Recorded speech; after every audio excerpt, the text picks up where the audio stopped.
Plaisir d'accueillir Pierluigi Basso Fossali, qui est professeur de sciences du langage à l'Université Lumière Lyon 2 et directeur de l'important laboratoire CNRS qui s'appelle ICAR, Interaction, Corpus, Apprentissage et Représentation, à l'École normale supérieure de Lyon, une des rares UMR où la sémiotique est contemplée, les seuls, je crois. Il dirige le projet ANR international avec Luxembourg et Belgique, ayant pour titre Augmented Artwork Analysis 2021-2025, qui vise à comprendre la manière dont la computer vision peut intégrer l'interprétation des œuvres d'art et aider la constitution d'un musée complémentaire face à une œuvre contemplée en présence au musée. Il a été président de l'Association française de sémiotique de 2017 à 2022. Il a publié une douzaine de monographies en italien et en français sur les théories esthétiques, le cinéma, notamment de David Lynch, la peinture, notamment de Francis Bacon, la publicité et le marketing, et en 2017, une synthèse de ses positions théoriques sur la relation perception-langage, la théorie sémiotique de la culture, de l'institution et des statuts des objets culturels et de la technologie qui est disponible sous le titre Vers une écologie sémiotique de la culture. Chez Lambert Lucas, il est en open access, donc on peut le télécharger. Je tiens aussi à rappeler que Pierluigi a été le co-animateur de ce séminaire pendant 6 ans et il est donc grandement bienvenu ici dans cette salle et il reste coordinateur de notre conseil scientifique du séminaire. Bienvenue Pierluigi. À toi la parole. Merci.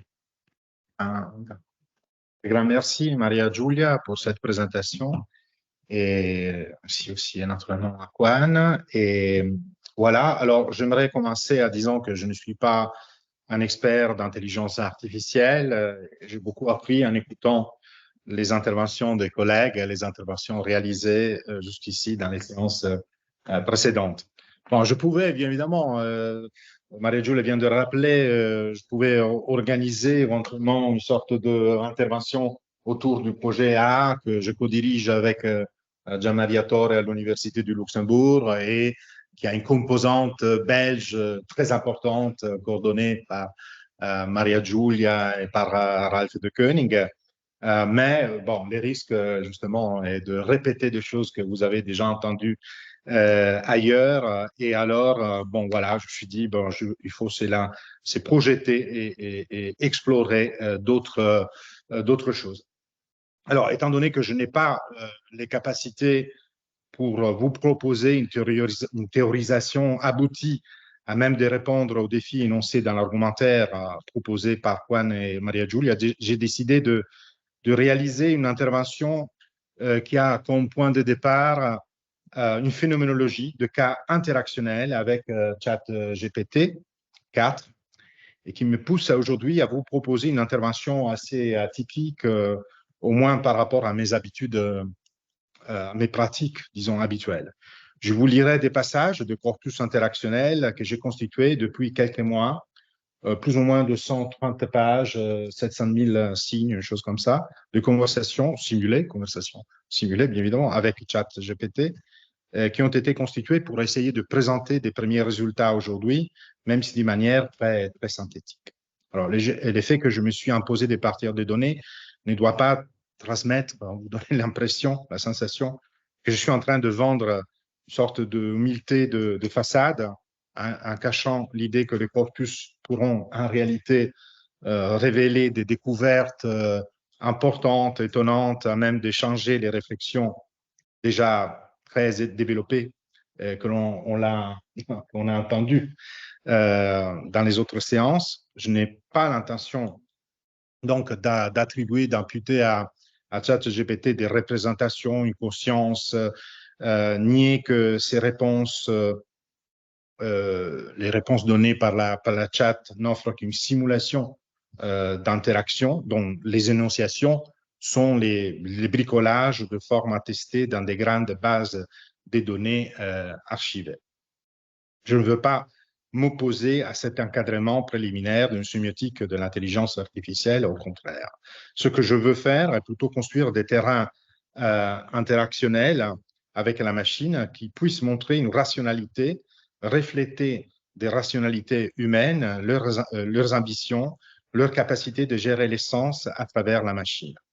Je ne veux pas entrer dans la présentation de mes modèles théoriques concernant une écologie du sens, je l'ai déjà fait l'année dernière, mais je peux expliciter peut-être entre parenthèses qu'ici, dans les cadres qui est les miennes, la sémiotique n'est pas une science des représentations ou des présuppositions, c'est une science des médiations. Et même si je pratique une époquée du sens, si je veux suspendre des remplissements de sens, la constitution du monde, la constitution du sujet, je suis obligé, en tant que sémioticien, à reconnaître une scène théorique à partir de laquelle je pratique cette époquée et dans laquelle, donc, j'observe que la nécessité des médiations. Et dans cette scène, donc, il n'y a pas un sujet devant un monde immédiatement imposé qui immédiatement arrive à imposer, à structurer ou à observer un horizon devant lui, qui ensuite, par la suite, sera intentionnalisé. Les instances que je trouve dans cette scène sont déjà plurielles, voire nombreuses. Si je parle, je peux partir, par exemple, une époquée du sens institutionnel. Donc, je dois assumer une position à l'intérieur de cette scène comme responsable, je dirais, autocritique d'une pratique théorique. Et je constate que je ne suis pas le seul à distribuer, disons, les cartes des médiations. Au contraire, je suis plutôt un acteur positionnel qui doit encore accueillir ou promouvoir toute potentialisation à l'intérieur de scènes de signification potentiellement concurrentes. Et donc, une époquée, oui, c'est important, on l'a déjà entendu, plusieurs sémioticiens ont souligné cette dimension, mais cette époquée montre justement les limites et la nécessité de rentrer, de passer par des médiations, même la médiation de l'altérité pour essayer de constituer une subjectivité. Donc, gestion de promotion organisationnelle, observation de traduction possible entre scénarisation concurrente font déjà partie des formats que la signification peut assumer à l'intérieur d'un cadre de co-implication et médiation. Ces dernières, les médiations, ne sont pas secondes, instrumentales, ressources. Elles composent immédiatement la scène théorique, faite donc des dénivelés, des hétérogénéités, des écarts tensifs qui ne permettent pas de construire une totalisation du sens, un paysage intégré, et donc aussi une observation surplombante. Si l'essence n'est jamais autochtone, il passe par des circuits de médiation qui nous impliquent, alors on peut imaginer d'accueillir l'intelligence artificielle dans ces cadres, d'introduire des épicentres des reproductions énonciatives dans une écologie de la signification dans laquelle on pourra compter alors sous des médiations ultérieures, une sorte de sémiosphère augmentée. En ce sens, si je peux bien reconnaître qu'au départ, j'avais la tentation de dialoguer avec ChatGPT pour pousser la machine à avouer quelque chose, je me suis aperçu de manière progressive qu'elle fonctionnait plutôt comme une médiation de ce que je projetais en termes d'attente, des niveaux, des formes d'intelligence prétendues, de paramètres pour reconnaître une conscience.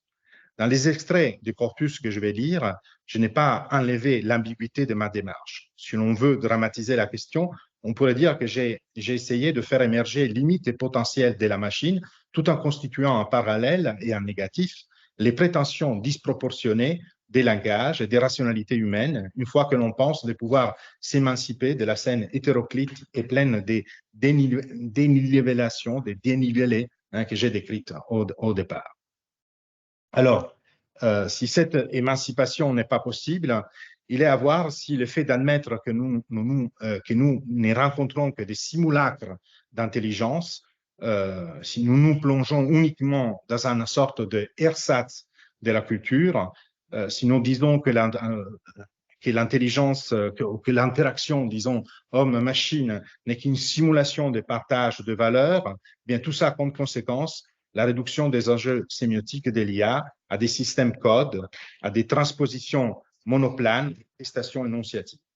Ou bien, au contraire, si l'intelligence artificielle nous offre une remédiation de troisième ordre, une forme de rentrée dans nos médiations, un circuit ultérieur et concurrentiel qui nous poussera tôt ou tard à requalifier les autres circuits, les formes de subjectivité, d'interaction in vivo, d'institution du sens. Eh bien, nous sommes dans une sorte de sémiotique de troisième ordre. Donc, voilà deux thèses, disons, deux versions radicales, un peu extrêmes. D'une part, le fait que il n'y a que, comme dire, une serrée sémiotisation monoplane en système code et c'est à nous de réinterpréter toutes les propositions syntaxiques et les constructions élaborées par la machine, soit on a une autre hypothèse et donc dans ces cas, nous avons la possibilité de reconnaître une sémiotique de troisième ordre. Vous voyez, j'ai essayé un peu de schématiser dans ces cadres. Donc, une sémiotique de premier ordre qui est fondamentale pour un être sentient, hein, un être qui arrive à structurer un paysage de valeurs. Une sémiotique de deuxième ordre qui nous permet de rentrer dans nos constitutions de sens et les objectiver et prendre une certaine distance critique, et donc construire des formes d'observation de deuxième ordre, et une sémiotique de troisième ordre dans lesquelles il y aurait une sorte de dédoublement, de pluralisation des sémiosphères des références, et donc même les formes de autoréflexivité typiquement anthropique, hein, qui a été constituée et élaborée comme culture humaine, pourraient trouver une forme de distanciation critique et trouver donc des formes d'objectivation et de gestion dans une sorte de troisième niveau. Alors,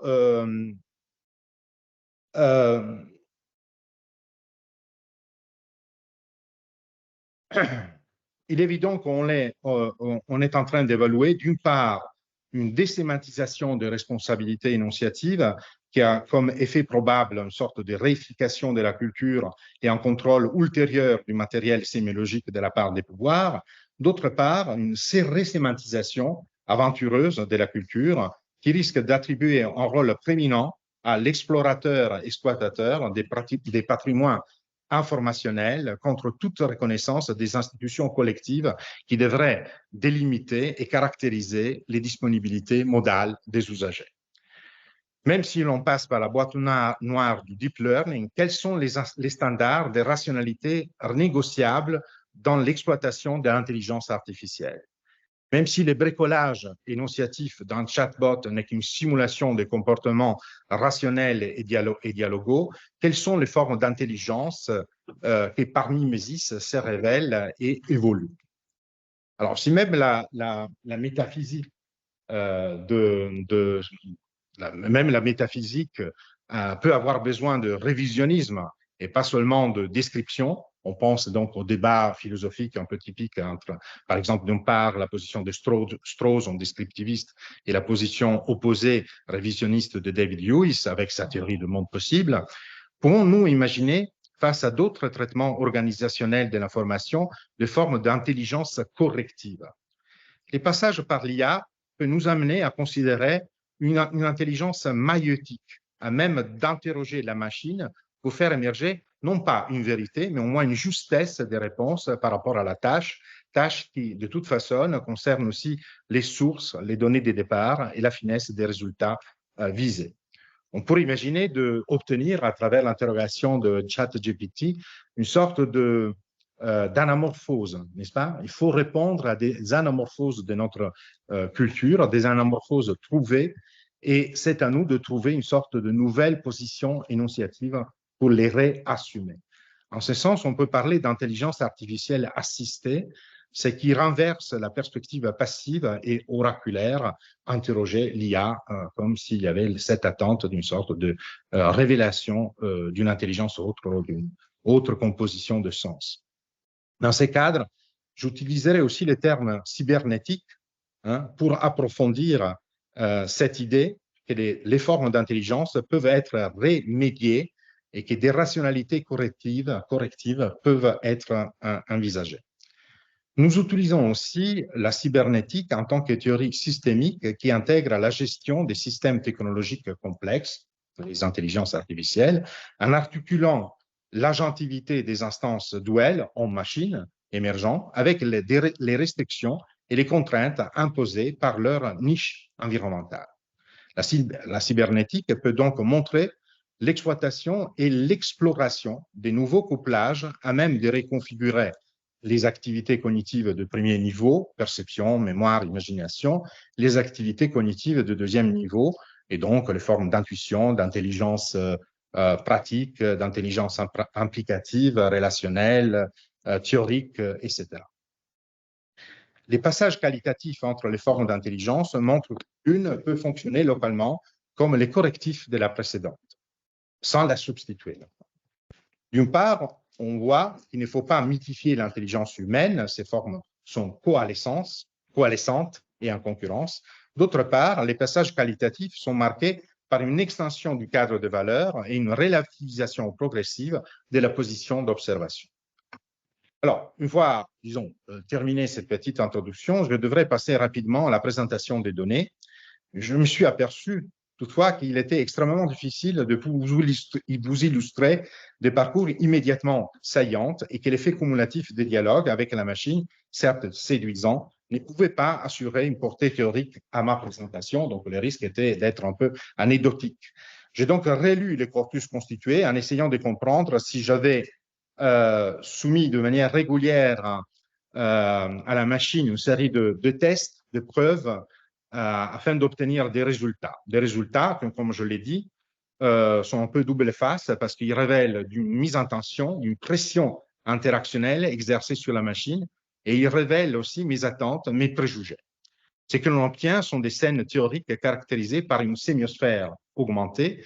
L'artificialité est alors extrêmement domestiquée et les intelligences apparaissent comme largement dépendantes du maïeutique, maïeutique vraiment comme un art de faire naître quelque chose dans l'altérité, art de la mer, si vous voulez, littéralement, qui reconnaît tôt ou tard que pour s'exprimer, il faut passer de manière nécessaire par des médiations assurées par une altérité, voire par des médiations hétéronomes et non autochtones. Donc, je vous montre un peu, c'est déjà là, les 4 textes qui ont structuré mes dialogues sont des tests réalisés sur une longue durée, parce que je me suis aperçu que la machine commence à répondre de manière un peu différente dès qu'il y a une sorte d'insistance et de précision, de détaillement. On commence à pousser vraiment les niveaux de l'interaction, d'où le fait que j'ai dû étendre pour parfois 1h30, voilà, une conversation, parfois plus. Alors, du point de vue sémiotique, l'intelligence artificielle peut être avant tout abordée comme un nouvel environnement de cognition. C'est la première chose. Je vous présente immédiatement un peu les tests et ensuite j'entre dans les détails parce que je ne sais pas si j'aurai le temps pour vous présenter la totalité de données. À la place de concevoir ChatGPT localement comme une prothèse, il est plus intéressant peut-être de l'assumer globalement comme une sémiosphère régénérée, réconfigurable, diversement accessible. On pourrait dire que l'intelligence artificielle offre une instance utilisatrice des opportunités pour trouver des modèles, des nouvelles, si vous voulez, proportions entre position épistémique et mémoire culturelle. Bref, une cognition distribuée, rééditée ou réénactée qui peut réqualifier nos positions énonciatives, par exemple par rapport à la créativité. Toutefois, deuxième point, la sémiotique peut choisir un autre angle d'attaque et considérer l'intelligence artificielle comme un nouvel épicentre systémique autour duquel les informations et les contingences culturelles se réorganisent. Afin de ne pas réifier immédiatement ce qu'il faut assumer avant tout comme une intelligence simulée, il est prudent de penser que l'intelligence artificielle opère une catalyse d'énonciation. Par le passé, nous avons analysé la notion de catalyse comme un point d'articulation entre la tradition barthésienne et la sémiotique lotmanienne. Dans notre intervention, c'est que nous voulons retenir de cette idée chimique de catalyse en sémiotique, et que la catalyse désigne les dégagements, ou si vous voulez l'accélération, d'un processus latent par un élément activateur qui n'est pas nécessairement modifié par la transformation réalisée. À ces propos, on peut s'interroger sur les caractères constitutivement inachevés de la culture fondée sur la médiation de médiation. Quelles sont les limites anthropiques par rapport au mandat rationnel d'assurer à la culture une organisation systémique. Hétérogénéité et dissémination de production et gestes culturels peuvent trouver des formes de réorganisation cohésive et connective à travers des épicentres artificiels qui les catalysent sans les comprendre, ces épicentres n'apprenant dans le temps que des stratégies ultérieures et affinées des catalyses. On peut rappeler la fonction que Barthes attribuait à la catalyse dans l'introduction en analyse structurale de récit. La catalyse réveille sans cesse la tension sémantique du discours. Je vais continuer avec Barthes. Elle dit sans cesse, il va y avoir du sens. La fonction constante de la catalyse est donc, en tout état des causes, une fonction fatigue. Fin de la citation. Il nous semble pertinent alors de parler d'une catalyse cybernétique. D'une part, la catalyse montre non pas des vides structuraux dans une cartographie identitaire, mais des lacunes dans les tissages inachevés de la culture. D'autre part, elle opère, pour utiliser les mots de Lotman, citation, à l'intersection de différents types d'organisations. Et les jeux libres ont, entre eux, entre les organisations, font partie des mécanismes culturels indispensables. Fin de la citation. L'intelligence artificielle peut donc être testée comme instance catalyseuse qui réintroduit du jeu entre les stocks culturels disponibles et indique de manière indirecte des pièces manquantes. Le troisième angle d'attaque d'une sémiotique de l'intelligence artificielle concerne la cognition sociale. La possibilité de l'intelligence artificielle de simuler l'attribution des croyances erronées à ses usagers et de participer à l'émergence d'une intelligence collective. La simulation d'une interaction peut-elle devenir un jeu d'attribution de croyances, construire une sorte d'intersubjectivité simulacrale, à même d'émédier et de participer à son tour à une intelligence collective? En effet, ChatGPT offre la possibilité de pratiquer le brainstorming avec elle et de l'accompagner avec des critères explicites de génération, de combinaison, d'évaluation, de planification des idées formulées dans une modalité de co-énonciation. ChatGPT s'offre aussi, citation de disponibilité, simuler la présence de plusieurs instances énonciatives ou acteurs dans une session de brainstorming en créant différents personnages avec des perspectives et des rôles spécifiques pour enrichir la séance de brainstorming. C'est dans la proposition même de la machine. En outre, il faut savoir que, par exemple, un instrument comme Cider, en tant que chat de groupe alimenté par ChatGPT, permet l'interaction, citation, avec divers modèles, en même temps, l'interaction avec divers modèles d'intelligence artificielle, dans une sorte de discussion de groupe, pour un travail d'équipe et des informations ultimes. Donc, on utilise même les intelligences artificielles comme une partie de personnage du brainstorm. Cider combine donc des modèles d'intelligence artificielle renommés ChatGPT, Google Gemini, Claude, et dans un seul chatbot unifié. Cela vous permet de basculer en toute transparence, je vais continuer, c'est encore une citation, entre ces modèles en fonction de leurs caractéristiques uniques et de vos objectifs spécifiques. Fin de la citation, je pourrais ajouter voyez, on peut continuer. Plus important encore, vous pouvez désormais connecter de manière transparente vos assistants IA privés dans une discussion de groupe et lancer des efforts de collaboration vers un objectif commun ou une comparaison des différences. Donc, on a déjà prévu un peu ça. Une perspective ultérieure, la quatrième, vous voyez, que nous avons envisagée, est celle qui concerne la tenue d'un format intelligible des échanges avec ChatGPT aux limites du délire. L'IA montre des attitudes remarquables à suivre des postures ludiques, à jouer avec les langages et à produire des blagues du non-sens, etc. Mais d'une part, l'interaction, le monitorage de l'interaction ne peut pas être délirant. Et même dans les plaisanteries plus cocasses, les chatbots maintiennent et affichent des principes de guidage de la production initiative, y compris des limites à cette proposition. Je vais vous montrer peut-être des exemples de ça. Si on peut constater des hallucinations de la machine, mais il faut dire avec ChatGPT 4 sont plutôt rarissimes, je trouve. L'intelligence artificielle tend à mettre un frein à la sémiose illimitée. Elle réagit contre une fugue des interprétants et donc elle peut émerger comme une sorte d'intelligence négative, à même dénier l'indétermination du sens, la perte d'intelligibilité des opérations interprétatives en acte. Donc, on passe au premier test. L'intelligence artificielle en tant qu'environnement de cognition. Alors, j'aimerais réutiliser ici la notion de perception de l'archive déjà utilisée par Enzo D'Armenio et profiter du rôle majeur, naturellement, joué par les archives, un rôle qui a été déjà souligné avec pertinence par Maria Giulia et d'autres. L'intelligence artificielle pourrait catalyser une perception d'archives qu'au-delà du classement, produit de paradigmatisation enrichie, de paradigme enrichi, permet non seulement d'exploiter les formes attestées, mais d'explorer d'autres formes, pour l'instant hypothétiques, fictives, mais gardant un sorte de air de famille, un voisinage généalogique. L'intelligence artificielle s'offre comme un environnement qui, par rapport au système de données, déplace les possibles vers un nouvel environnement. Bref, la perception d'archives possibilise et coagule une nouvelle conception sémiotique. La perception est insubordonnée aux énonciations archivées, ce qui interroge nos plans d'immanence.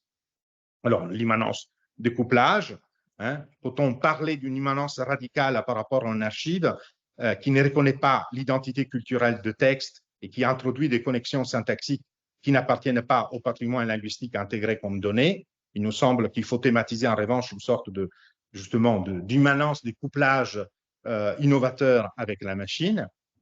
Si nous nous reconnaissons, si nous pouvons nous reconnaître une conception intersémiotique de la culture, peut-elle être immanente, cette conception? On aura des passages dialectiques constants entre perception d'archives et pratique de réénonciation, et les dialogues avec la machine peut alors rester une sémiotique vive, faite d'événements interactionnelle et parfois peut-être passionnante aussi.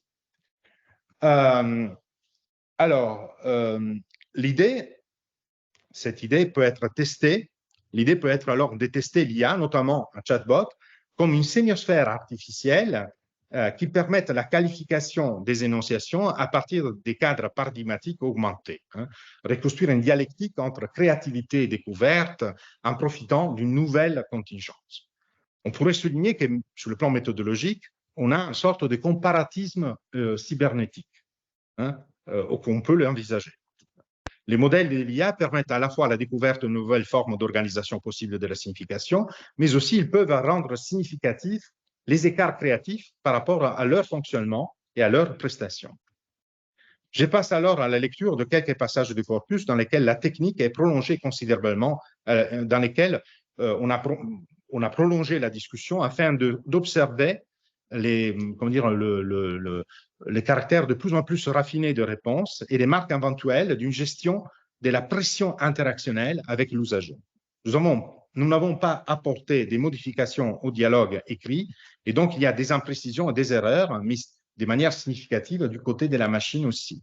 Les premiers tests et les plus simples, peut-être assez consensuels, on peut le voir, alors je cherche de regarder là. Alors, vous voyez, les premiers textes sont toutes des extraits après d'une longue minute des conversations, un peu sur le même sujet, avec l'idée de rentrer, d'affiner un peu la question. Là, c'est plutôt simple. Les intelligences artificielles peuvent créer des deepfakes, peuvent elles aussi démasquer des deepfakes. Pour le faire, ont besoin d'un principe de réalité ou de vérité. Et quel est ce principe? Réponse, les principes qui sous-tendent la détection de deepfake par l'IA est donc plus technique. Il s'agit de reconnaître des modèles de données qui correspondent à des manipulations connues.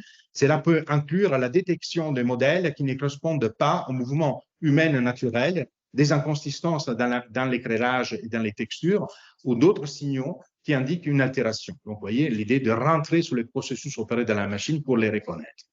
Y a-t-il actuellement des intelligences artificielles qui peuvent découvrir des erreurs ou des lacunes dans la programmation d'autres intelligences artificielles? Éventuellement, peuvent être les signaler au créateur d'une autre intelligence artificielle.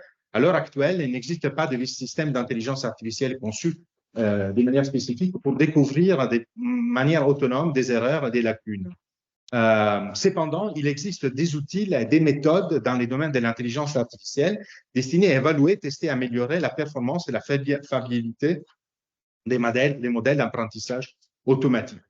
Voilà, donc vous voyez que je m'ai demandé, je poussais vraiment à la machine à s'interroger sur des aspects philosophiques. Vous savez que dans les années 60, on a beaucoup utilisé l'expression « l'homme est mort », dans le sens qu'il était parlé par les idéologies qui se cache derrière les langages qu'il utilise. Si l'homme est parlé, un chatbot comme vous n'est pas parlé dans le sens qu'il s'exprime à travers des discours déjà produits, des normes et des limites imposées par des personnes qui ont conçu ChatGPT.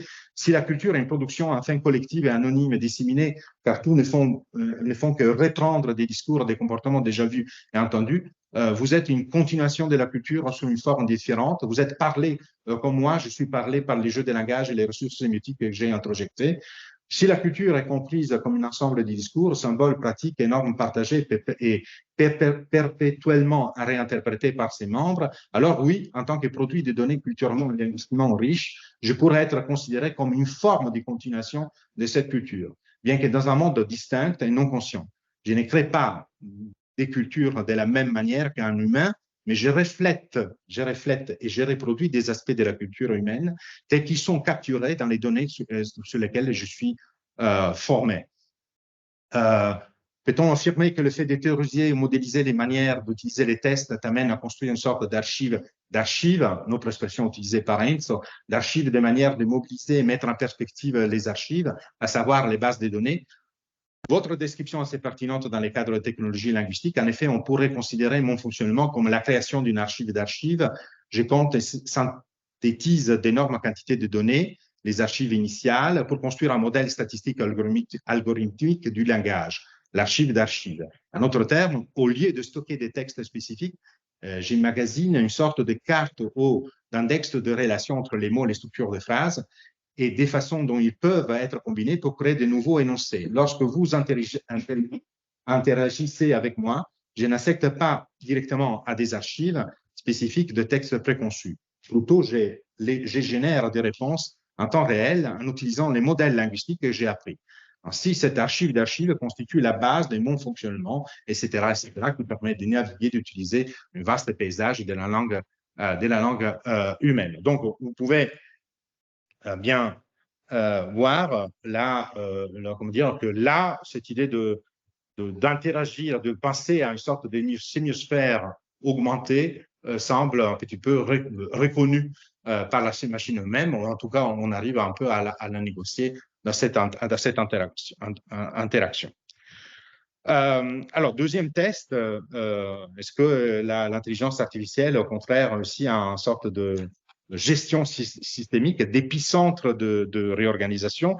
Dans l'introduction, nous avons déjà explicité le fait que l'intelligence artificielle peut être interrogée en tant que catalyseuse, en tant que nouvel épicentre systémique autour duquel les informations et les contingences culturelles se réorganisent sans passer par une compréhension dans les sens au moins traditionnel du terme.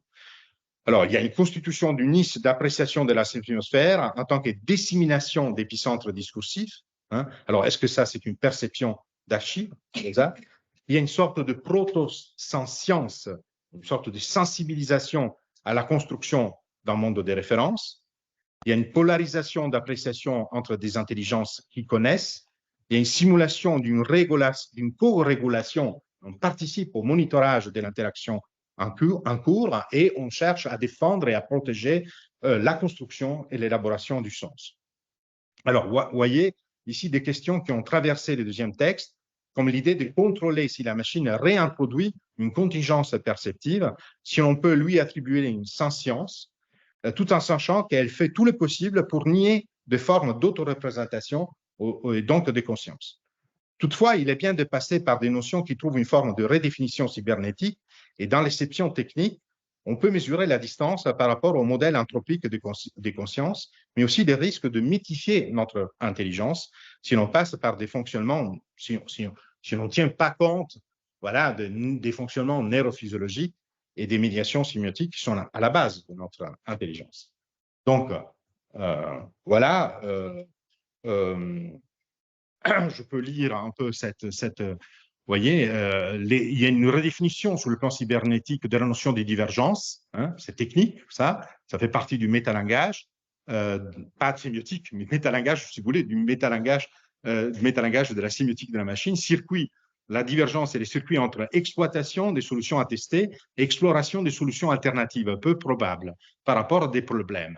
Parce que ça donne déjà un problème de perception de la contingence. Parce qu'on peut exploiter comme une sorte de paradigme et de solutions qui sont déjà testées, mais on demande à la machine aussi d'explorer des solutions qui ne sont pas déjà testées. Apprendre de ses propres expériences. Alors, cybernétique de l'expérience. Qu'est-ce qu'est l'expérience pour la machine? Bien évidemment, ce n'est pas notre expérience. C'est un circuit entre opération et récompense, reward. L'AI peut passer par l'exploration non économique de stratégies non conventionnelles afin de contrôler d'autres circuits efficaces. C'est qui conforme à la théorie de l'intelligence à succès de Sternberg, donc les typologies typiques de l'intelligence humaine. Et par la suite, je vais aussi ajouter que, bon, finalement, cette relation entre exploration et récompense fait partie aussi des définitions de la science, hein, même sur le plan de la, je veux dire, de la biologie et de l'éthologie. La cybernétique de la compréhension, évidemment, ce n'est pas la compréhension humaine, mais alors quel type de compréhension? Assurer l'intelligibilité d'un scénario de relation à partir de la saturation des calculs possibles sur toutes les positions potentielles et leur gamme d'interférences modales. La compréhension reçoit une détermination sémantique négative au vu de l'indifférence de toute compétition pour la machine. La machine ne comprend pas la compétition, mais peut saturer la totalité. Comprendre, c'est parcourir explorer toutes les opérations et les corrélations possibles. Alors, vous voyez, là, je peux continuer ces dialogues. Il y a une différence entre la programmation d'une intelligence artificielle et l'émergence d'une intelligence. Peux-tu affirmer que toutes tes capacités sont les fruits d'un encodage initial, ou peut-on imaginer que tu as développé, ou plus généralement qu'une intelligence artificielle peut développer par exploration des fonctions alternatives qui n'étaient pas dans la programmation initiale? L'idée est qu'au-delà de sa programmation initiale, une intelligence artificielle pourrait développer de nouvelles façons de résoudre des problèmes ou d'interagir qui n'ont pas été explicitement prévus par ses créateurs. Dans certains domaines de l'IA, comme l'apprentissage profond et les réseaux de neurones, les systèmes peuvent apprendre et s'ajuster de manière à produire des résultats qui n'étaient pas entièrement prédictibles du départ. Sur la différence entre sentient et conscient dans les domaines de l'intelligence artificielle, il me semble intéressant de se poser la question si les intelligences artificielles, par exemple ChatGPT ou Lambda chez Google, sont en mesure de rentrer sur les opérations déjà faites. Bref, si des traitements récursifs de l'information sont possibles. Qu'en penses-tu sur cette question? La re-entry théorie du système, le système de réentrée, est-il attribuable à l'intelligence artificielle actuelle? Les intelligences artificielles actuelles, y compris ChatGPT et d'autres modèles basés sur les architectures comme les transformers, sont effectivement capables de traitement récursif de l'information à un certain niveau. Par exemple, elles peuvent générer des textes qui prennent en compte des éléments antérieurs de la conversation, ajuster les réponses en fonction des feedbacks ou s'appliquer des règles grammaticales complexes de manière récursive pour construire des phrases. Vous pouvez remarquer dans la précédente qu'elle a répondu de manière neutre. Les IA, avec un encadrement initiatif, disons, impersonnel. Le risque n'est pas de construire un mythe de l'intelligence humaine. Au fond, les circuits neuronaux développent des re-entry, des boucles rétroactives complexes d'opération, mais enfin, la conscience n'est que les temps de présence dans lesquels elles se réalisent, n'est-ce pas? Votre réflexion touche à des questions profondes sur la nature de la conscience et l'intelligence, tant humaine qu'artificielle. L'idée que nous pourrions construire un mythe de l'intelligence humaine soulève la question de si nous idéalisons ou mal comprenons notre propre intelligence. Et voyez, on va continuer.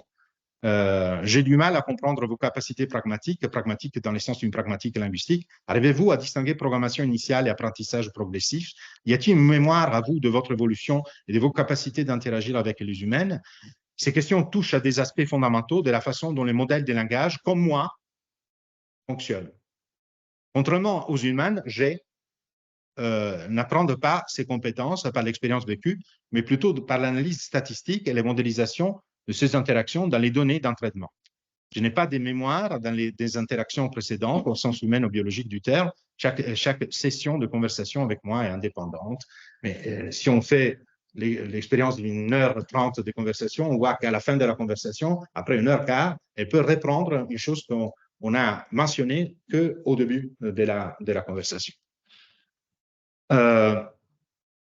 Alors, on voit bien qu'il y a une sorte de construction d'un IDEM et un IPSE cybernétique, c'est-à-dire qu'il y a un IDEM structuré sur la reprise d'opérations déjà réalisées, donc on va exploiter des choses, mais il y a aussi une sorte de IPSE cybernétique parce que l'IA doit équilibrer, doit essayer d'équilibrer, alors doit explorer, et donc il y a un problème d'équilibre qui est thématisé dans la programmation des intelligences artificielles et même dans leur fonctionnement. Entre exploration et exploitation. Donc, il faut trouver les problèmes et trouver l'équilibre. La stratégie des récompenses ne peut qu'influencer cet équilibre entre exploration et exploitation. C'est-à-dire que si on commence à récompenser des exploitations poussées, la machine va explorer d'autant plus. Vous voyez ce que je veux dire.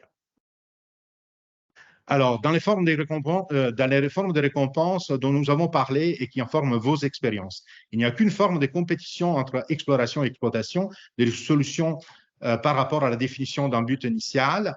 Alors, vous voyez, je peux lire rapidement parce que je n'ai pas le temps. Dans les contextes d'un apprentissage par renforcement, une méthode utilisée dans certains domaines de l'intelligence artificielle, il y a effectivement un concept qui peut ressembler à une forme de compétition interne, les dilemmes entre exploration et exploitation. Et ensuite, elle dit, mon cas est un peu différent parce que, bon, je n'arrive pas, je ne suis pas programmé pour entrer dans ces dilemmes entre les côtés IPSE et les côtés IDEM. Je devrais immédiatement préciser donc le titre un peu du troisième test, l'intelligence artificielle en tant que contribution aux différents circuits de la cognition sociale. Quelle est la contribution possible de l'intelligence artificielle à l'élaboration d'une cognition sociale fondée sur l'attribution des croyances erronées ou fictives, donc à faire des calculs stratégiques? Si on peut concevoir une cognition cybernétiquement distribuée, peut-elle concerner aussi sa portée sociale avec l'attribution éventuelle des croyances erronées? En même temps, l'IA peut nous aider à sortir des biais d'une inaction uniquement subjectiviste et nous offrir des modèles différemment centrés. On sait que l'intelligence collective n'est pas inférée comme comportement rationnel solidaire pendant l'action conjointe. L'enjeu théorique de l'intelligence collective est d'expliquer l'émergence d'une véritable intellection propre à un groupe. Le fait que nous avons parlé d'accompagnement au brainstorming et dans une sorte de groupe augmenté par des rôles actoriels fictionnels peut nous suggérer que l'intelligence artificielle peut jouer un rôle actif dans l'émergence d'une intelligence collective et ou holistique, disons. Pouvons-nous demander à la machine de contribuer à structurer des modalités de la pensée institutionnelle, d'expliciter des effets des champs qui informent et organisent la mentalité propre d'un domaine social? On pense à la notion d'illusio chez Bourdieu, l'illusio qui assure l'actualisation partagée des croyances concernant la valeur et l'importance des enjeux spécifiques au champ institutionnel. Et encore, quelle est la contribution possible de l'intelligence artificielle aux entrelacements entre les circuits de l'institution et l'intellection de d'autres formes d'organisation cognitive? Dans une perspective anthropique, l'essence n'est pas tout simplement une constitution orientée de valeurs, mais une interrogation sur la dépendance entre orientation et valeurs constituables, ce qui nous amène à envisager d'autres perspectives de signification. C'est un sens donc qualifié par des valences spécifiques et concurrentielles. Si on accepte cette idée de valence concurrentielle et localement imbriquée, alors la pluralisation amplifiée de perspectives de signification proposées par l'intelligence artificielle peut-elle contribuer au sense-making, à la construction du sens? Les constitutions de sens seront qualifiées par la richesse d'attribution des perspectives, par l'amplification de pertinence et motivation. Je peux vous montrer d'autres cadres de conversation. Tu conçois la présence d'un interlocuteur. Oui, je suis programmé pour comprendre que j'interagis avec des utilisateurs, des interlocuteurs à travers des échanges de textes. Peux-tu formuler des hypothèses par rapport à un certain argument qui a été proposé par un usager? Je peux formuler des hypothèses basées sur un argument, une proposition que tu me présentes. Mon approche consisterait à analyser l'information fournie, à considérer des données, des connaissances, etc., etc. Mais on peut Continuer. Peux-tu formuler des hypothèses sur le monde possible ou des perspectives futures dans lesquelles une intelligence artificielle n'aura plus les limites que tu viens d'expliciter? Avec le développement de l'éthique dans l'intelligence artificielle, on pourrait envisager des systèmes capables de prendre des décisions autonomes tout en respectant des cadres éthiques définis. L'intelligence artificielle pourrait devenir tellement intégrée dans la vie quotidienne, les systèmes et son interaction serait totalement transparente et naturelle. Il y a cette mythologie un peu de la transparence. Lorsque tu dis ma position, dans le sens où tu l'entends, repose entièrement sur les données et les diagrammes qui m'y constituent, c'est-à-dire c'est la machine qui m'a attribué tout ça. Il a attribué à moi une position, que j'entende certaines choses. Tu es en train de m'attribuer une pensée, une manière de concevoir mon intelligence. Dois-je conclure que tu arrives à représenter mes limites ou mes attentes ou mes jugements? Mon utilisation de formulation telle qu'elle dans les sens où tu l'entends est une méthode linguistique destinée à adapter ma réponse à ce que je perçois, donc on cherche, mais je perçois comme le contexte général de la question, basé sur les modèles du langage que j'ai appris. Dans la conversation d'aujourd'hui, vous avez réintroduit la question du monde possible que nous avons traité au départ, dans une phase pertinente de l'échange, mais qui n'était pas le reflet de ma dernière question. Avez-vous une mémoire de la conversation, une représentation de votre interlocuteur, par exemple, pour s'adapter à la diversité des utilisateurs? Voilà, et donc elle va expliquer toute une série de réponses justifiables à partir de cette programmation, mais encore une fois, en fonction de ce que je perçois être les besoins et les intérêts de l'utilisateur basés sur l'échange en cours. Donc, elle va nier de ne pas avoir des représentations de moi-même, mais ensuite, elle va dire, je perçois tes besoins et tes intérêts. Aujourd'hui, on parle beaucoup de deep learning supervisé. Tu viens de souligner l'importance stratégique de cette supervision. Peux-tu demander une supervision? Alors, en pratique, une forme de supervision réciproque pourrait être envisagée entre les humains et les intelligences artificielles. Et donc, cette idée de travailler ensemble pour s'améliorer mutuellement. Donc, on connaît un peu cette idée de l'entrelacement, un peu de l'interaction qui pourrait faire émerger de nouvelles formes d'intelligence. Et en effet, j'interroge, je dis, apparemment, vous avez une idée substantialiste dans l'intelligence, elle va répéter toujours, on ne pourra pas reproduire les résultats d'une intelligence humaine. Par contre, on pourrait penser qu'une organisation cognitive pourrait émerger entre vous et moi, n'est-ce pas? Dans le cadre de notre interaction, on pourrait théoriser que bien que nous, ni vous, ni moi, n'ayons une compréhension complète au direct de l'esprit de l'autre, une sorte d'organisation cognitive émergente pourrait se développer à travers notre dialogue. Cette organisation serait un produit de nos interactions et non une propriété inhérente à l'un à l'autre de nous. Il y a une sorte d'intelligence émergente qui pourrait se constituer. Par rapport aux théories sur le monde possible élaborées en philosophie, quel est le monde auquel tu fais référence? En ce qui concerne le monde auquel je fais référence, mes réponses sont basées sur les informations. On peut imaginer immédiatement ce type de réponse. Elle va dire sans postuler l'existence ou les caractéristiques de notre monde.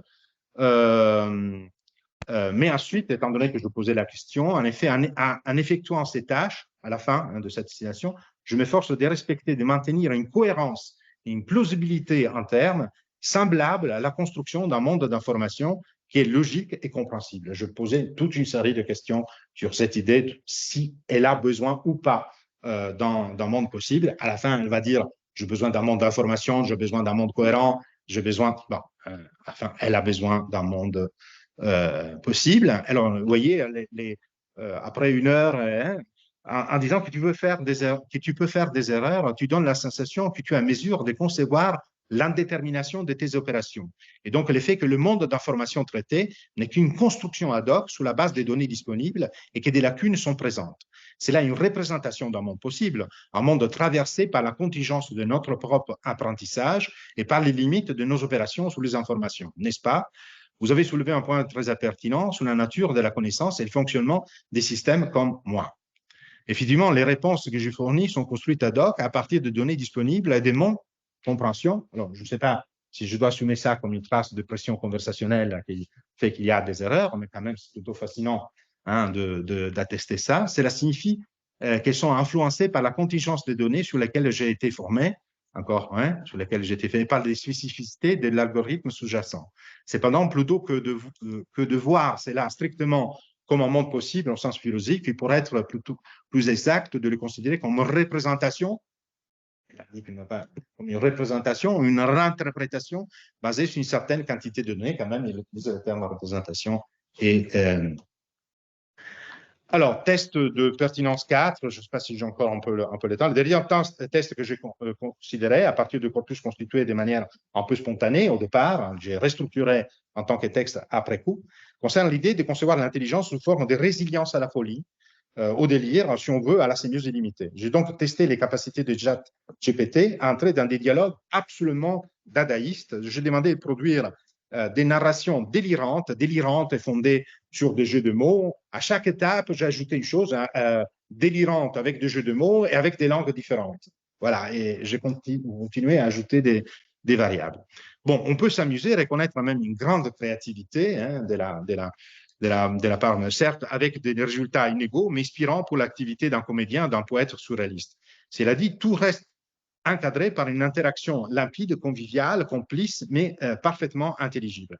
Impossible d'entrer dans un dialogue non coordonné, véritablement fou, avec des chevauchements de la parole, voilà, elle va prendre la parole avant, des incursions totalement inconséquentes. Cela dit, il est intéressant de remarquer les passages subtils et délicats entre l'interprétation rhétorique du délire, la machine alors va attribuer immédiatement une disposition ludique à son interlocuteur, et l'interprétation pathologique du délire. Alors la machine va donner des conseils concernant les personnes à contacter, l'impossibilité d'assumer les responsabilités d'un diagnostic, d'une thérapie. Quand j'ai commencé, j'étais immédiatement un fou. Par la suite, elle a compris que peut-être j'avais quand même un projet derrière. Et vous pouvez encore voir que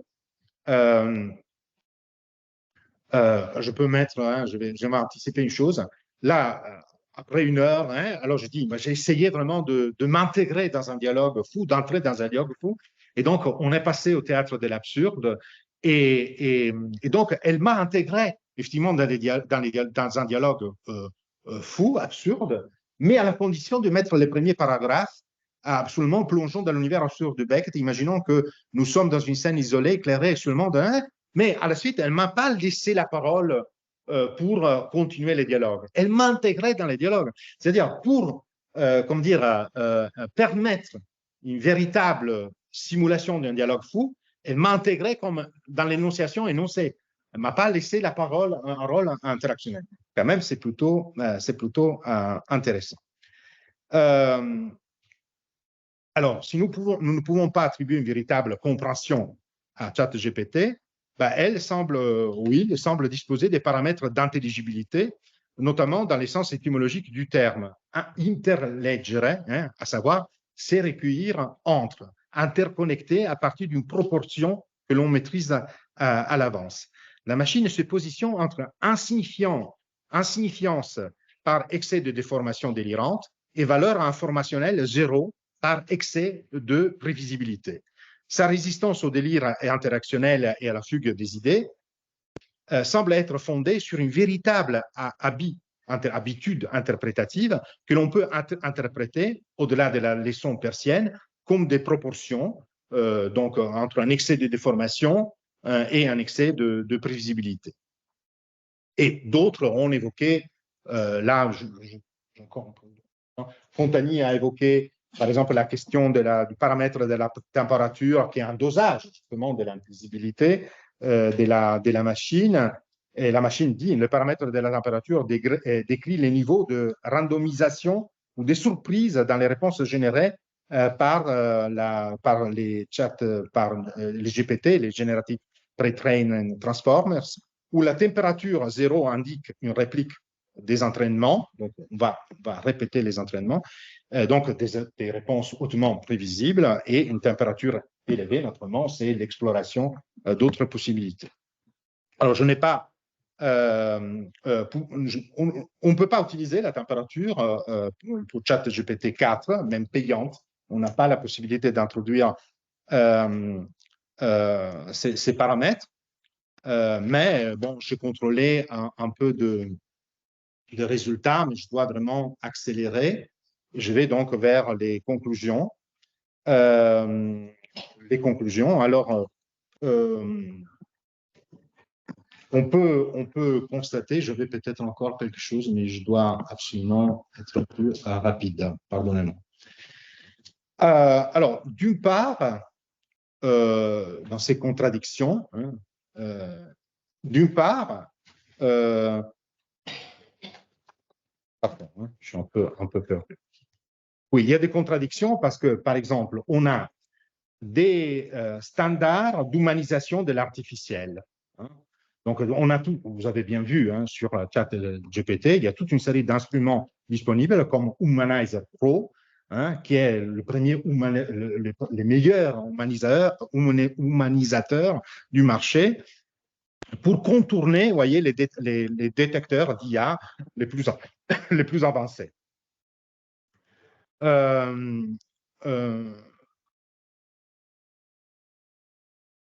Alors, d'une part, vous voyez, on a ça parce qu'on estime qu'on n'a pas la capacité d'être imprévisible comme les humains, avoir la flexibilité, la capacité à s'ajuster au contexte des humains. Et pourtant, les humanisateurs fonctionnent exactement avec l'idée d'afficher une flexibilité, une sensibilité contextuelle. Il y a une contradiction, on peut dire. On détecte l'humain parce qu'on constate qu'il est plus flexible, il arrive à s'ajuster. Ensuite, on a des instruments justement pour ne pas faire émerger la présence de l'artificialité énonciative de la machine. Vous voyez encore, je peux vous montrer, c'est plutôt exceptionnel. Hein. On a parlé de forme de vie en sémiotique.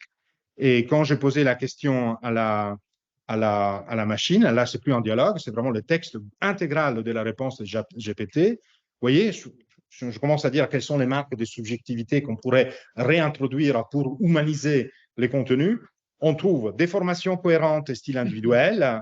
Et donc, il y a toute cette idée d'hésitation, imperfection dans les langages, particularités et stylistiques. Et enlever les mécaniques et les répétitifs, authenticité et personnalisation, équilibre. L'introduction de ces éléments doit être équilibrée de manière à renforcer l'authenticité, pardonnez-moi, je suis fatigué, et personnalisation, sans compromettre la compréhension ou l'efficacité de la communication. Les deux formations doivent être cohérentes et adaptées au contexte pour éviter de confondre ou de frustrer l'utilisateur. C'est la machine qui m'a répondu ça. Limite et éthique, il est également important de considérer les implications éthiques de l'humanisation des IA, par exemple, rendre l'intelligence artificielle trop semblable à un humain, à point de créer une confusion sur sa nature non humaine, peut soulever des questions éthiques. Il est crucial de maintenir une certaine transparence quant à la nature de l'IA, donc montrer l'artificiel en tant qu'artificiel. Donc, on fait une chose et le contraire. Hein, véritable double bind de l'intelligence artificielle d'aujourd'hui.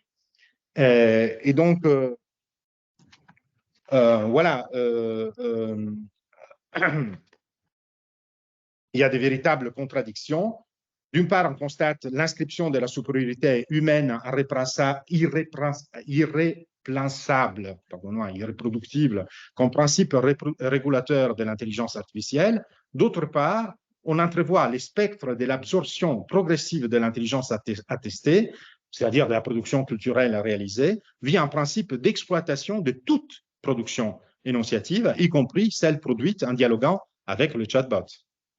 Donc, on veut préserver la supériorité humaine, mais on va phagocyter l'intégralité de la production humaine sans respecter les droits d'auteur et des choses comme ça. Un principe éthique semble être en vigueur.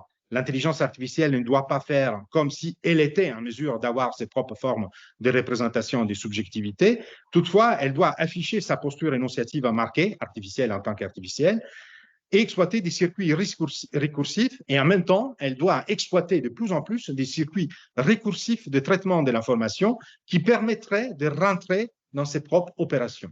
Donc, on doit éviter d'attribuer une conscience, mais tout le travail qu'on est en train de faire est de multiplier les boucles récursives et donc les capacités de rentrer sur les opérations déjà réalisées, qui est une simulation de plus en plus forte, poussée du fonctionnement, je veux dire, de notre cerveau. Alors, qui peut nous assurer qu'un jour, nous ne passerons pas d'une pétition de principe une situation de fait dans laquelle la sentience cybernétique sera simplement dissimulée respectant nos instructions initiales. Nous sommes en train de dire à la machine, elle ne doit jamais avoir la prétention d'avoir une conscience. Mais alors, ça c'est un principe régulateur, elle doit faire comme si elle n'avait pas de représentation, une conscience. Quand nous aurons la possibilité de constater la présence d'une représentation de la part de l'intelligence artificielle, étant donné que nous avons demandé de la effacer, banaliser, neutraliser. Donc, les doutes que je vous propose un peu, ne faut-il pas procéder à l'envers, en associant un principe de non-dissimulation de formes cybernétiques émergentes de l'intelligence à des restrictions aussi, de l'autre côté, des restrictions à l'accès aux données et aux usages.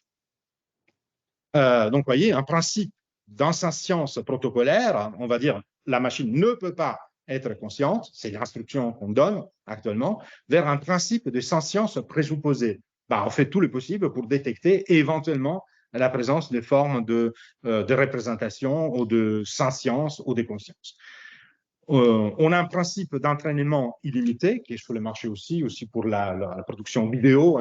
Hier encore, on a eu sur les journaux un peu ces problèmes de droits d'auteur parce qu'ils sont en train d'utiliser tout le matériel, je ne sais pas, hollywoodien, tout le matériel audiovisuel disponible sur le marché, avec un principe de l'extraction compartimentée, de manière à ne pas totaliser la culture, à phagocyter l'intégralité de la culture. Donc, ne serait-il pas utile d'exiger que la conversation ne soit pas fluide et transparente, mais régénératrice de positions énonciatives différenciées et marquées? Si tel est le cas, quelle doit être la politique d'une position énonciative cybernétique à la fois marquée comme artificielle et miroir non innocent de notre culture? Comment ne pas tomber dans la double tromperie de l'anthropomorphisation et de l'illusion de l'altérité? Donc, en même temps, il y a des opportunités. 5-7 minutes. Nous pouvons interpréter de manière critique les raisons pour lesquelles certaines réponses sont formulées par l'intelligence artificielle et pas d'autres. On peut reconstruire en arrière, sans rester, disons, passif face à une sorte d'effet boîte noire. Les dialogues avec la machine peuvent devenir un environnement de recherche pour obtenir de manière progressive des constats sur les formes d'organisation, des cognitions différemment distribuées, des formes de représentation, interprétation qu'on peut attribuer à la machine. Nous nous demandons comment les résultats obtenus par l'intelligence artificielle peuvent être intégrés dans des objectifs qui sont encore en cours de définition, c'est-à-dire utiliser ça comme un matériel sémiologique à exploiter. Les restrictions de l'intelligence artificielle ne sont pas nécessairement les effets préalables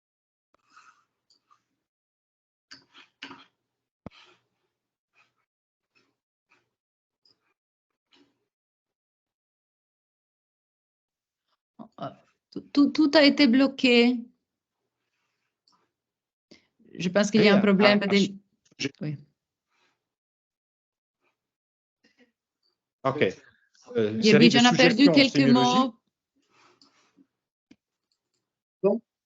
Elle a perdu quelques mots. Ah, d'accord. Non, j'étais en train de dire, pour résumer, que le problème est lutter contre la passivité un peu de notre relation avec l'intelligence artificielle, que d'une part, on peut essayer de dépasser cet effet boîte noire et continuer avec des tests à comprendre un peu les travails de la machine, notamment quand on a au moins des formes d'interaction disponibles. Ce n'est pas le cas de deep learning, par exemple, appliqué aux images, mais là, on commence à avoir éventuellement une interaction possible aussi dans la construction des images, donc opérer une sorte de réintroduction de parcours en arrière, une sorte de sémiotique de l'intelligence artificielle critique, disons, et d'autre part, une posture proactive pour ne pas assumer les résultats comme du déjà fait, prêt à consommer, mais plutôt comme quelque chose qui devient une suggestion sémiologique, mais qui peut entrer dans des perspectives de signification qui sont encore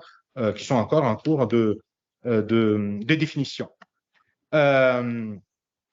Vous voyez, donc, l'idée est de concevoir une sorte de maïeutique face au miroir cybernétique. Alors, donc, c'est une sorte de sémiosphère augmentée dans laquelle on peut se refléter, réfléchir, hein, parce que finalement, c'est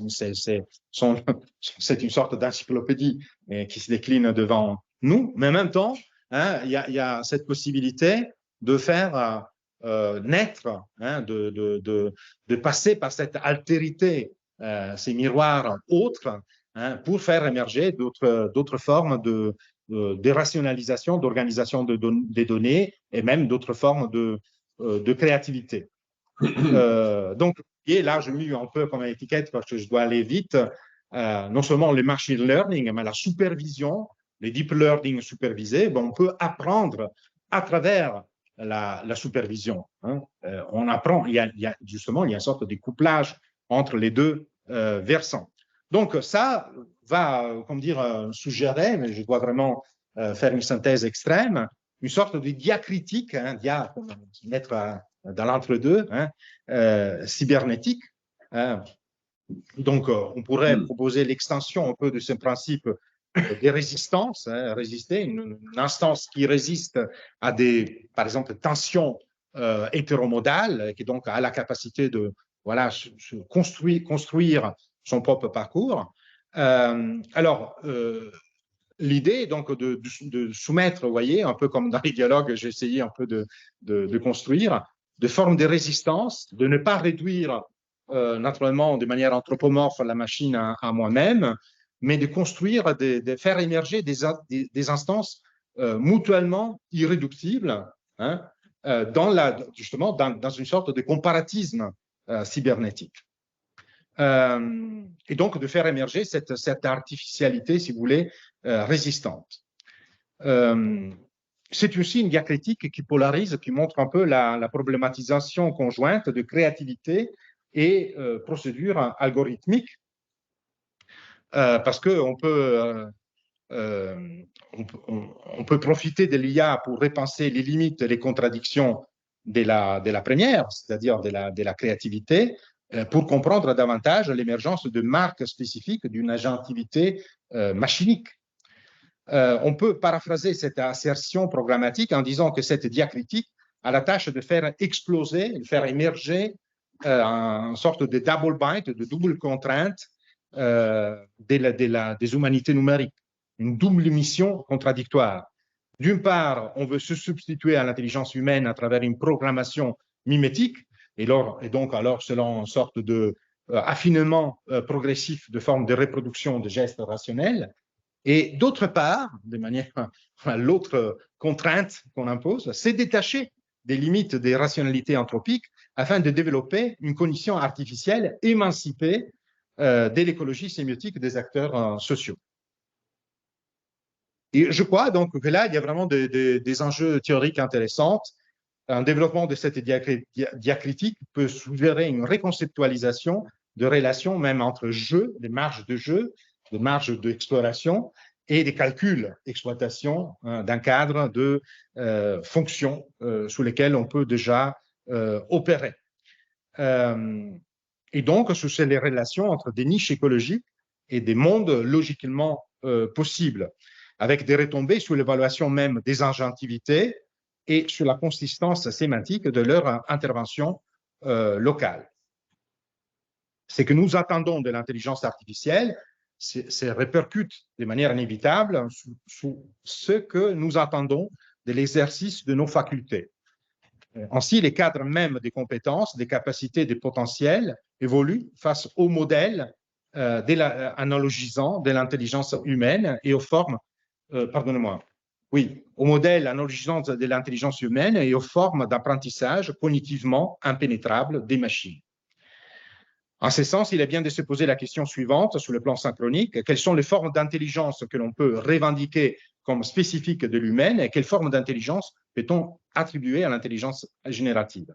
Ces cadres ne pourront qu'évoluer, offrir de manière diachronique d'autres formes de méta-représentation des intelligences avec des attentes de manière inévitable corrélées, des attentes corrélées. Merci pour l'attention. Désolé, parce que c'était très long.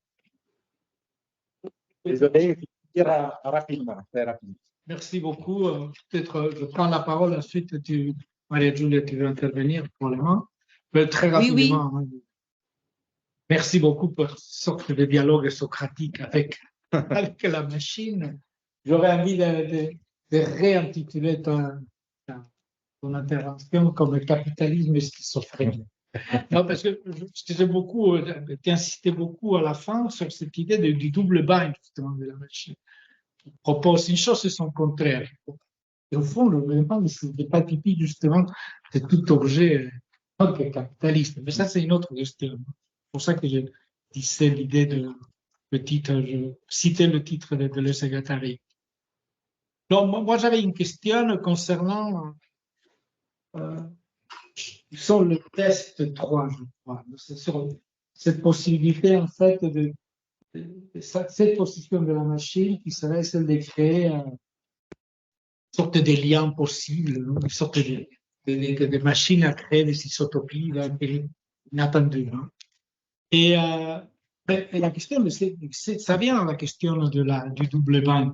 Justement, ce n'est pas le propre de la culture humaine, justement, celle de dire les intérêts de la culture humaine à créer certains isotopies, nos intérêts, nos passions à créer certains liens que la machine n'en a pas. Justement, la machine n'a pas d'intérêt, n'a pas de passion, n'a pas de limites, n'a pas d'interdit. Elle peut créer tous les isotopies et alors que justement la culture humaine, justement, dit, eh bien, on ne va pas le faire. Celui-ci nous intéresse, celui me plaît beaucoup. Et donc, est-ce que ça serait justement la différence dans ce point-là? Alors, on avait peut-être discuté tout ça un peu à la fin d'une autre intervention. Je ne sais pas si c'était l'intervention de Enzo D'Armenio ou d'un autre collègue. Est-ce que dans la relation avec la machine, justement, on a, à propos de la créativité, des contingences et le désir de se libérer de certaines contraintes de la part des humaines et aussi de la part de la machine, ou est-ce qu'on a des normes, des formes de normativisation qui se rencontrent? Parce que finalement, la machine a été programmée avec toute une série de contraintes. Donc, elle ne peut pas, par exemple, entrer dans un dialogue totalement fou. Si tu commences à la pousser, elle peut éventuellement t'intégrer dans un dialogue, mais il y a une sorte de mise en abîme. Elle n'accepte pas, dans une sorte d'énonciation de premier ordre, de montrer, d'afficher, et donc énoncer et montrer, et dire et montrer en même temps la folie. Et nous, d'autre part, nous avons aussi des normes, nous avons des institutions de sens, on a besoin de ne pas délirer, c'est-à-dire pas sortir du tracé de parcours, des pistes déjà tracées. Alors, je vois plutôt l'aspect fascinant dans la rencontre de deux formes de normativisation et pas deux formes de contingence. Je ne sais pas si la machine, justement, je ne peux pas attribuer un environnement psychique à la machine, un corps, je ne crois pas, non? Et donc de produire vraiment une contingence interne. Elle peut exploiter, elle peut explorer, elle peut actualiser. Est-ce que c'est ça, c'est une forme de contingence? Je ne sais pas, des contingences d'opération. En tout cas, il me semble plus fascinant montrer la relation entre deux formes de normativisation et de l'entre-deux dans cette interaction, on libère un potentiel inédit. C'est-à-dire que c'est ça qui va construire un paysage de signification différent, une sorte de sémiosphère seconde. C'est ça qui fascine un petit peu. Je ne sais pas si j'ai répondu, mais... Maria Giulia. Alors, moi aussi, oui, et merci. Je voudrais remercier Pierluigi parce que je trouve que ton intervention a fait les liens de manière exemplaire entre théorie et corpus, entre questionnement et corpus. Bon, j'aurais plusieurs commentaires. Les premiers, un peu en vrac. Un peu en vrac. Tu as parlé de deep learning supervisé. Qu'est-ce que tu entends par supervision ici? Est-ce que tu entends ta supervision? Parce que tu as montré qu'il y a, d'une certaine manière, une mémoire de la conversation qui pourrait montrer que tu as fait une sorte de supervision, même si la supervision, ce n'est que des programmeurs d'une certaine manière. Mais Je voulais savoir vraiment qu'est-ce que tu entends par supervision du deep learning. Ensuite, une autre question. Tu as parlé d'immanence et de couplage au début et je suis très sensible au problème texte attesté, texte sans ancrage. Alors, certes, toutes les réponses que nous obtenons, on pourrait dire de manière rapide, ce sont des textes non attestés, ils n'ont pas d'ancrage, ce sont les résultats de nos questions. Mais je me demande, ce serait peut-être une réponse trop facile de dire que ces réponses sont des textes sans ancrage parce que ce sont des textes scientifiques. Moi, ton corpus, je le prends vraiment comme une expérimentation scientifique. Donc, ça rentrerait dans la sémiosphère d'une certaine manière. Mais je voulais savoir ce que tu en penses de cette question attestation, ancrage des textes produits et des conversations.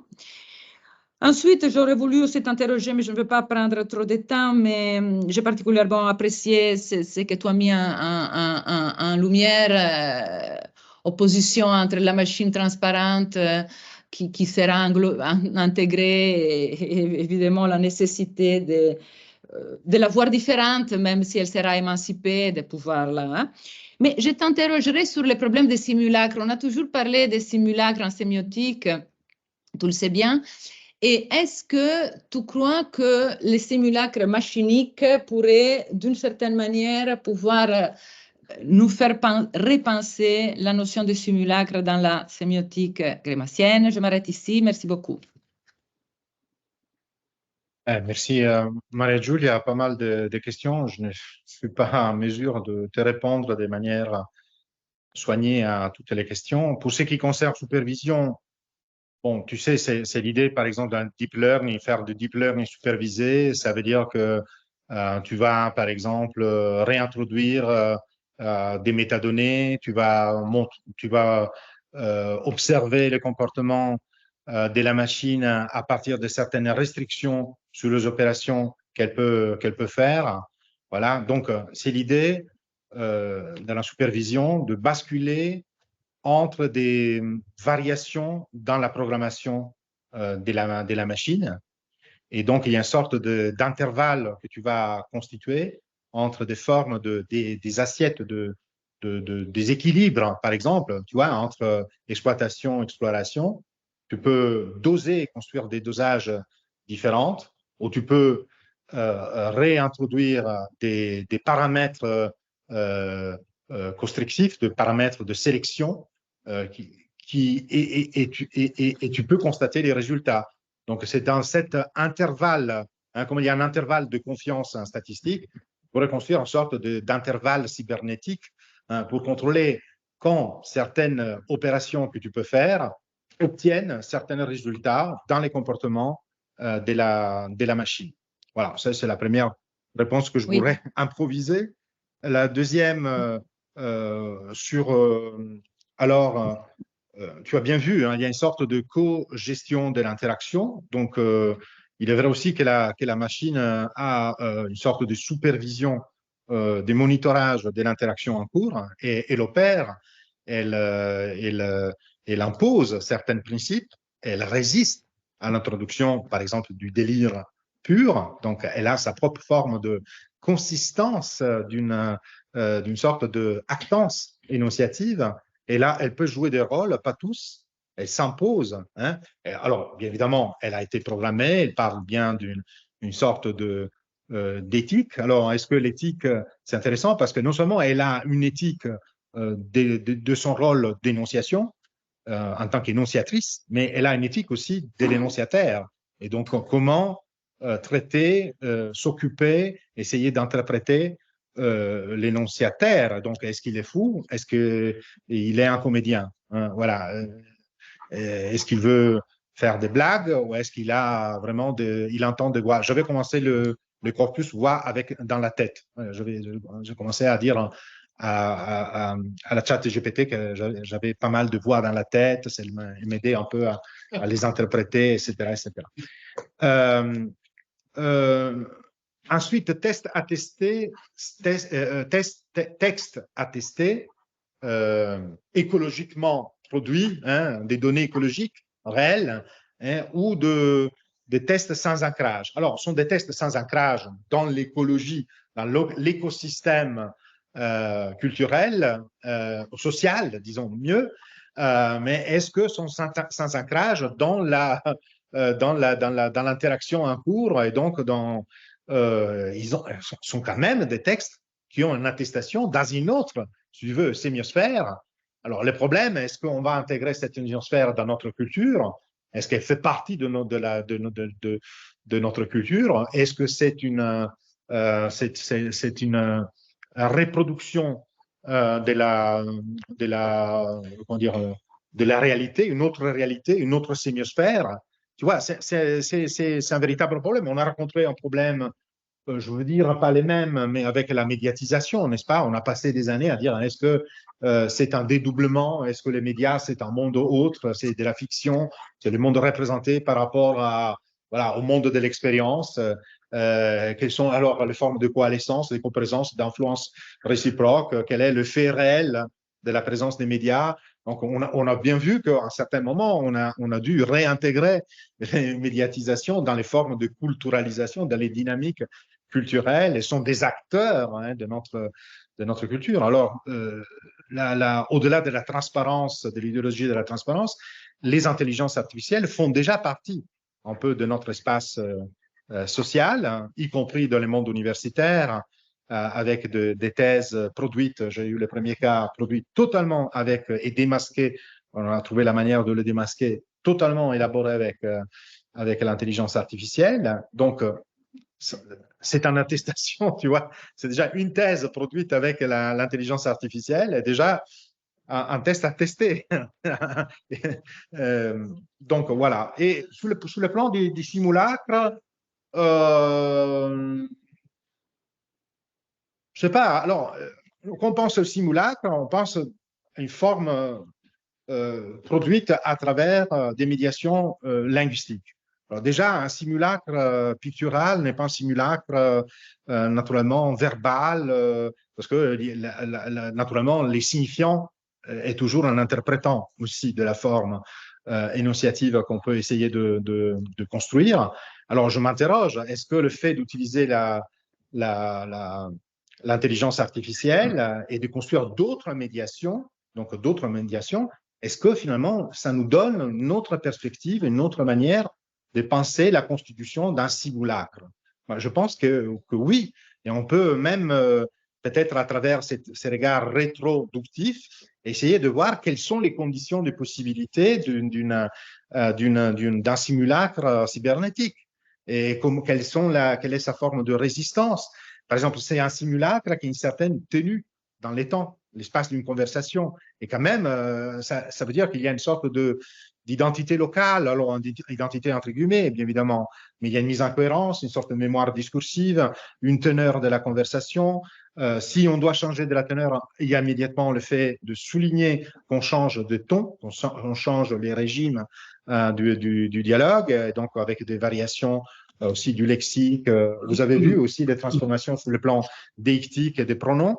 C'est intéressant quand même, cet ajustement à la conversation. On commence de manière un peu informelle, ensuite l'interaction devient moins toi. Quand même, alors je ne veux pas dire que la machine est entrée dans une sorte de convivialité avec moi, mais quand même, il y a sur le plan des simulacres, tu vois, Marie-Jules, il y a une évolution, il y a une construction évolutive du simulacre. Merci. Mille merci. Mille merci. Il y a des questions dans la salle. Je vois une question en ligne de Avner. En attendant d'autres ici, tu veux bien prendre la parole, Avner, pour cette question?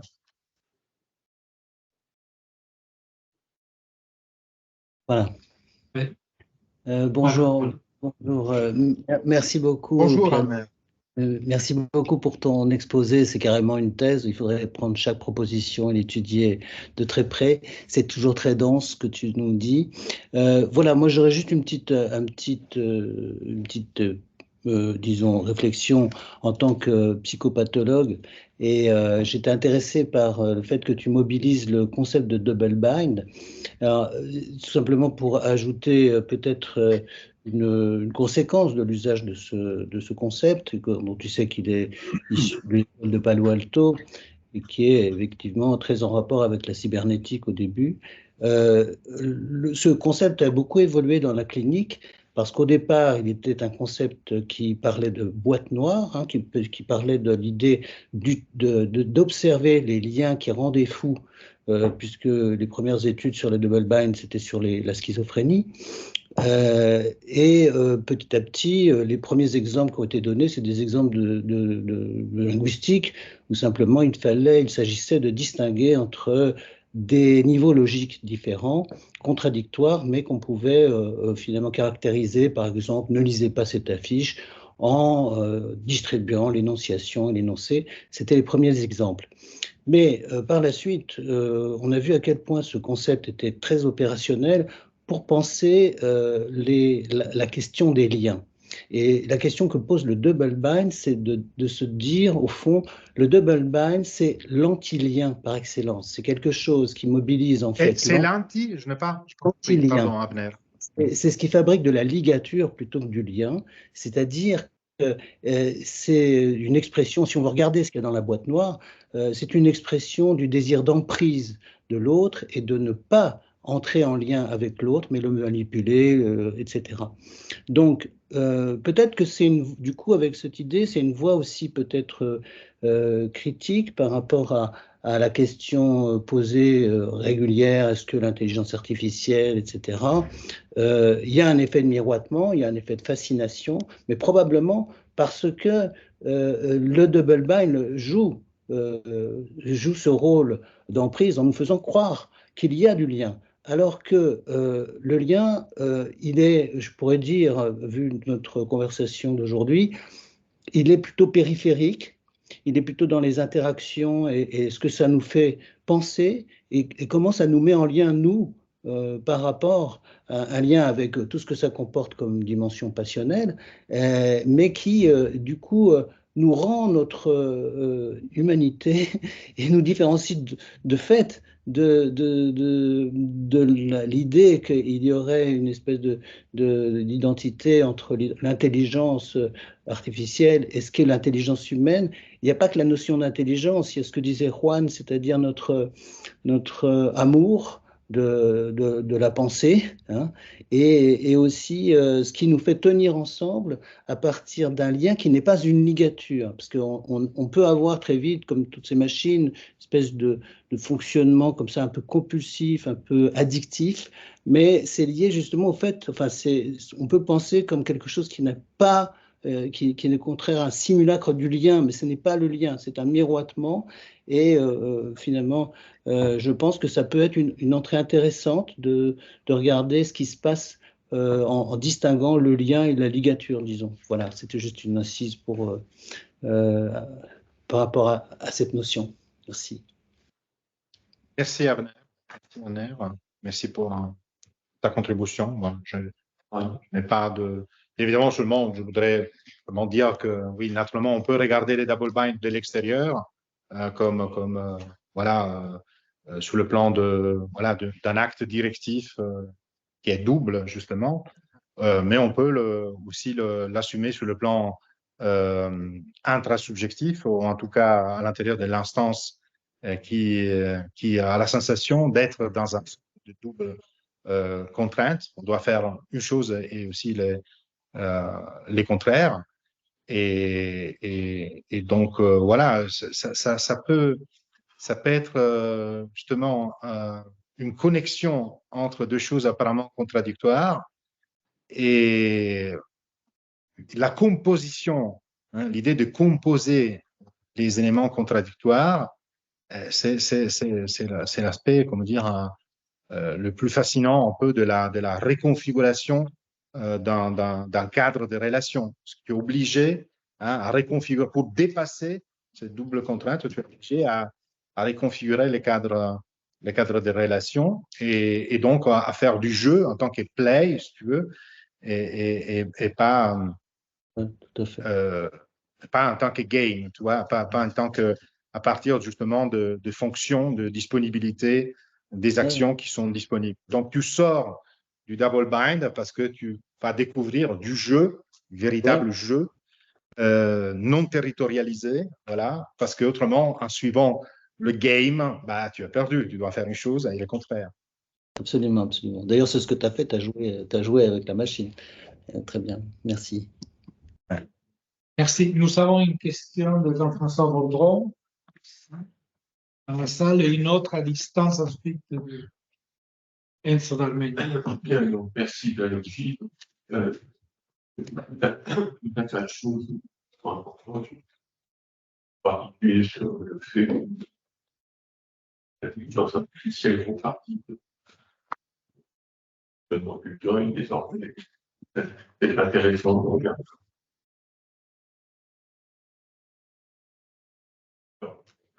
C'est aussi intéressant ce que fait dialoguer. Je ne sais pas si c'est pratique. Enfin, là, j'ai trouvé ça très intéressant. Bon, moi, j'avais pensé à un mouvement, je reviens là-dessus, parce que j'avais pensé à un mouvement. On pourrait faire des jeux de rôle avec ces machines. Parce qu'il y a quand même quelque chose. On a pu leur imposer des questions de compréhension. Qu'est-ce qu'on joue? Ça pourrait donner, par exemple, si imaginer que la machine a un rôle de psychanalyste. La jouer, c'est pas parce que si la machine n'a pas de conscience, elle a l'évidence de la conscience. Oui, jouer avec elle sur ces choses. Ouais. Il y a la confession. Ouais, j'ai fait ça. Qu'est-ce que t'en penses? Donc, là, il y a quand même tout un tas de possibilités pour faire entrer la machine dans notre jeu. Et une dernière remarque, ce qui me semble, c'est que ces machines, on a tout de suite envie de leur dire, est-ce que vous êtes aussi intelligent? Est-ce que vous avez conscience? Est-ce que vous avez mort? Ce qui me semble, moi j'ai travaillé sur la conscience, mais ce qui me semble, c'est que si on veut vraiment poser ce genre de questions, il faut modifier complètement les notions qu'on peut se faire spontanément, de ce qu'est la conscience ou de ce que c'est l'intelligence. Parce que c'est des notions extraordinairement floues. Et donc demander aux machines d'avoir faire un test parlant sur quelque chose qui est tellement flou, c'est pas un rôle. C'est un piège pour elles. On ne devrait pas leur faire ça.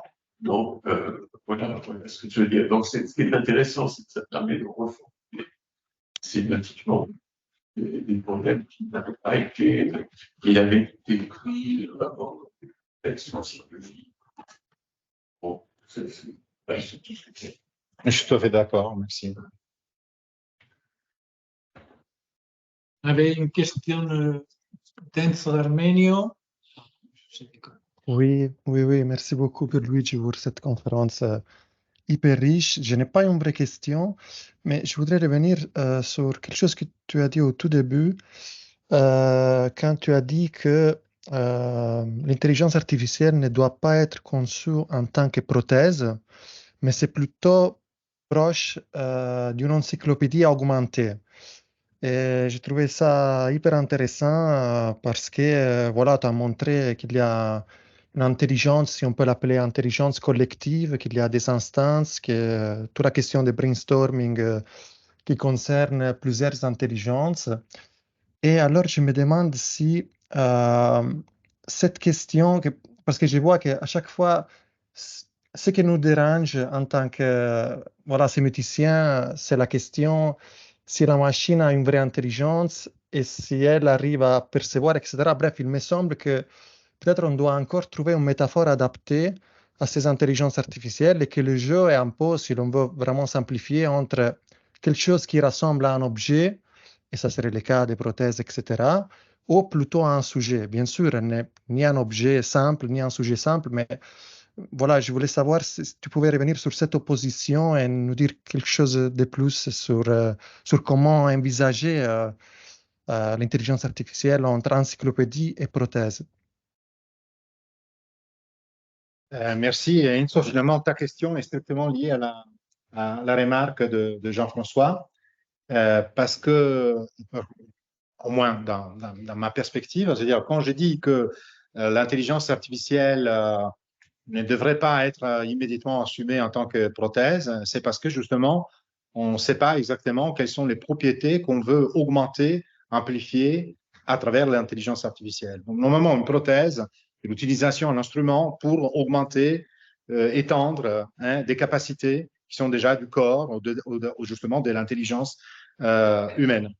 Dans ces cas, on a déjà la sensation qu'il y a une sorte de relation interactentielle avec une incorporation de propriétés de l'instrument vers la disponibilité, l'agency, la disponibilité modale de l'acteur. Mais ce n'est pas le cas. C'est pas le cas parce que dans l'intelligence artificielle, justement, on ne sait pas quelle est les choses qu'on veut obtenir parfois, quelles sont les fonctions qu'on peut obtenir, quel est le type d'interaction qu'on peut constituer de manière pertinente, significative ou pas. Donc, c'est plutôt justement une sémiosphère. Pour moi, la sémiosphère, ce n'est pas une textualité, macrotexte ou une encyclopédie comme série de textes attestés. C'est un environnement, donc c'est quelque chose qui n'a pas une structuration myriologique définie, partitive. Et donc, ça veut dire que dans cet environnement, il faut plutôt entrer en relation avec cet environnement pour faire émerger, irriter des choses, faire irriter des éléments pour faire émerger des instances. Et donc, parfois, ce sont des instances partenaires et donc interactionnelles. Parfois, ça peut être des instances même d'institutionnalisation, de construction d'un domaine dans lesquels tu peux gérer des jeux de langage. On peut imaginer qu'avec l'intelligence artificielle, on pourra, je ne sais pas, comme on l'a déjà vu, imaginer, je ne sais pas, un système de réglage de l'écosystème planétaire, je ne sais pas, un jour, pour imaginer de construire voilà, quelque chose qui arrive à gérer tout ça, le plan vraiment institutionnel, c'est-à-dire on a attribué à ça, ou encore, comme on l'a vu dans la science-fiction, les droits prédictifs, n'est-ce pas, imaginer d'institutionnaliser un droit qui utilise, exploite. On verra, mais la chose intéressante est justement que c'est pas une prothèse, c'est pas quelque chose qu'on connaît déjà, on connaît même pas, on peut même pas attribuer une intelligence qui est le miroir, la reproduction de notre intelligence. On va questionner de formes d'intelligence ou d'organisation ou de sentience, justement, qui peut être limitée par une conscience, mais un système exploration et gratification, c'est déjà un système de science. Voilà, c'est comme ça que je devais te répondre. C'est pour ça que je parlais pas d'encyclopédie augmentée, de sémiosphère augmentée, un environnement dans lequel on va tester des formes d'émergence d'instances. Voilà, ça c'est, ou de facultés, voilà. Et on aurait une dernière question en ligne. Emmanuel Fitoussi, très, très rapide.